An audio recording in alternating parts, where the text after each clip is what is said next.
Vous me l'avez demandé sur Insta, la voici. Vidéo spéciale sur les moyennes mobiles et comme d'habitude, on va comprendre comment elles sont calculées, puis on va voir comment les utiliser dans le trading directement sur les graphes. Déjà, on a tous calculé une moyenne mobile une fois dans notre vie. Tu te vois récupérer tes notes d'anglais pour en faire la moyenne du trimestre. Et ben une moyenne mobile, c'est juste la succession de plusieurs moyennes à la suite. Malheureusement, on ne connaît pas la première personne à avoir utilisé cet indicateur directement dans le trading. Mais on sait qu'il a été très largement utilisé quand les ordinateurs sont arrivés, donc dans les années 1960. Parce que faire une succession de moyennes et à l'infini, eh ben ça prend du temps. Pour le calcul, c'est très simple. Vous devez juste définir une chose, c'est la taille de l'échantillon. C'est simplement le nombre de prix qu'on va utiliser dans la formule. Donc on appelle une moyenne mobile 20 par exemple, une moyenne mobile qui prendra en compte les 20 derniers prix. Mais on va aller sur les graphes et tu verras, c'est super simple. Me voilà sur TradingView. Dans les indicateurs, j'ai mis SMA, donc c'est la moyenne mobile simple. En cliquant dessus, on va la voir juste là. On va aller dans les paramètres. Et vous allez voir que la longueur, donc c'est la taille de l'échantillon, c'est ce que j'expliquais tout à l'heure, elle est égale à 9, de manière standard, c'est 9. Ce qui veut dire que pour calculer cette moyenne, on va prendre les 9 derniers prix, et précisément les prix de clôture. Donc là, on va s'arrêter sur le dernier point. Pour avoir ce point, qui est juste là, on va prendre les 9 derniers prix de clôture. Donc celui-ci, celui-ci, celui-ci, et ainsi de suite. Celui-ci, voilà, jusqu'à 9. Et une fois qu'on aura ces 9 prix, on a juste à faire la moyenne et on a ce point-là. C'est exactement pareil avec, disons, ce point-là. Hein. Ce point-là dans la moyenne, on va prendre les 9 dernières observations. Donc celle-ci, celle-ci, celle-ci, celle-ci, celle-ci, celle-ci, et ainsi de suite. Et on fait la moyenne des 9 et on a ce point. Donc maintenant, vous voyez comment on calcule cette moyenne mobile. Chaque bougie, on a un nouveau point grâce aux 9 dernières bougies.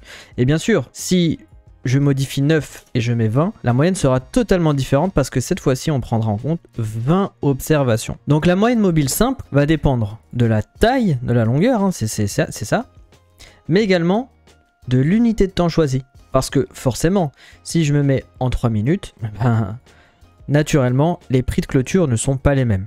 Je vais prendre celle-ci, cette bougie, celle-ci, et ainsi de suite. Celle-ci, voilà. Je fais la moyenne des 20 et j'ai un prix moyen qui est celui-ci. Avant de passer à son utilisation dans le trading, sache qu'il existe d'autres manières de calculer une moyenne mobile. Il y a par exemple la moyenne mobile exponentielle. Je ne vais pas expliquer le calcul, mais disons que la différence c'est que cette méthode donne plus de poids et d'importance aux prix les plus récents. D'autres personnes utiliseront la moyenne mobile simple, celle qu'on vient de voir, mais ne prendront pas les prix de clôture, mais les prix médians de la bougie. Bref, chacun l'utilise à sa sauce en fonction de sa façon de trader finalement. Allez, c'est parti pour la première méthode de l'utilisation des moyennes mobiles dans ton trading. En fait, certains traders utilisent la moyenne mobile pour déterminer la tendance de fond. Et là, je me suis mis sur l'or, le CFD, et j'ai mis volontairement une moyenne mobile de 100. Donc, on va prendre les 100 dernières bougies pour calculer la moyenne mobile.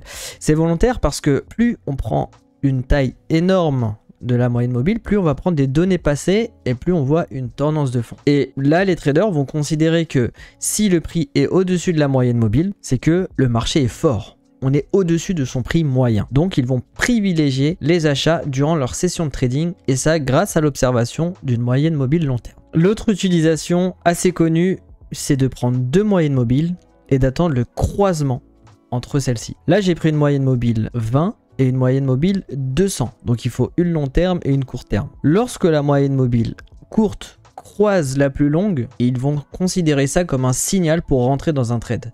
Parce que pour eux, si la tendance court terme donne une information d'un changement de tendance long terme, alors c'est le moment de rentrer. J'ai pris ce cas de figure très simple, hein, c'est l'euro-dollar. Là, vous voyez, la moyenne mobile en rouge, c'est la court terme. Lorsqu'on passe sous la long terme, là, ils ont un signal de vente pour prendre la vente. Et inversement, quand il y a le croisement là, ils vont prendre un achat pour justifier ce changement de paradigme. C'est très simple, c'est visuel, voilà. Est-ce que j'ai pris cet exemple parce qu'il fonctionnait? Bien sûr, c'est pour la crédibilité de la vidéo.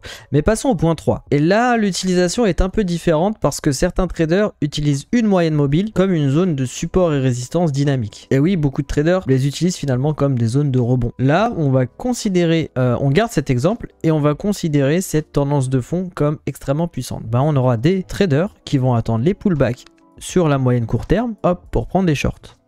Voilà, ici, hop, et ils vont prendre des shorts, jusqu'au changement de paradigme, le croisement, et là, ils arrêtent les shorts. Bon, comme 95% des indicateurs, les moyennes mobiles sont en retard, puisqu'on va se baser sur des prix passés pour conclure sur le présent. Et personnellement, je ne les utilise pas. Je conseille plutôt d'utiliser la VWAP qui reste un peu plus cohérente puisqu'elle va pondérer les prix par les volumes d'échange. Après, je comprends l'utilisation parce qu'elles sont simples, visuelles et peuvent être utilisées dans toutes les méthodes de trading finalement. Ça n'a rien à voir avec la vidéo mais j'en profite. J'écris des articles sur le trading chaque semaine, donc si tu débutes ou non, je pense que tu peux apprendre pas mal de choses. Je te mets le lien de mon site en bio, n'hésite pas à t'inscrire même pour la newsletter. Si tu veux une vidéo sur un autre indicateur, tu as juste à me l'indiquer en commentaire et j'essayerai d'en faire une. Allez, à plus, c'était CryptoTassa.